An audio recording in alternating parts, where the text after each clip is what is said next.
ভোটে ট্রেনিংয়ে গিয়ে গুন্ডাগিরি, বুঝতে পারছেন, দাদাগিরি চলছে তোলামূলদের।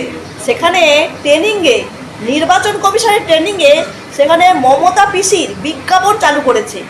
এক শিক্ষক তা প্রতিবাদ করতে তাকে রীতিমতন মারধর করে মাথা ফাটিয়ে দিয়েছে, বুঝতে পারছেন। কি ঘটনাটা ঘটেছে আপনারা একটু দেখে নিন, ভাবুন ভোটের আগে যদি এই রকম শুরু হয়, একটু দেখে নিন।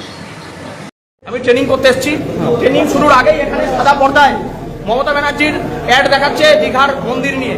আমি অবজেকশন করেছি, আরো আমার অনেক দাদারা ছিলেন, এই যে এই দাদা অবজেকশন করেছে, আরো অনেক দাদা এখানে ছিলেন, তারা অবজেকশন করেছে।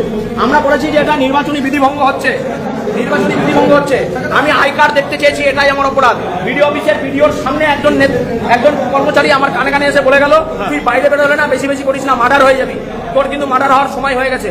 হ্যাঁ আমি জানি আপনাদের গায়ের জ্বালা, আমি আপনাদের জন্যই 365 দিন লড়াইটা আমরা করছি, আপনাদের জন্যই। এই বিডিও অফিসের কর্মচারীদের জন্য আমি 11 দিন অনশন করেছিলাম, তাই আজকে আমাকে রক্তাক্ত করা হলো। বিডিওর নেতৃত্বে বিডিওর কর্মচারীরা, এই ঘরে যারা দায়িত্ব ছিল তারা হাত খুলে দিল, তারা কিছু জানে না, উল্টে আমাকে কিল চর ঘুষি যেমন খুশি তাই করলো, আমাকে মেরে ফাটিয়ে ফেলা হয়েছে। দেখুন, এই যদি অবস্থা হয় রাজ্যে ইলেকশনের দরকার নেই। আমরা বলছি ভোট বন্ধ হোক,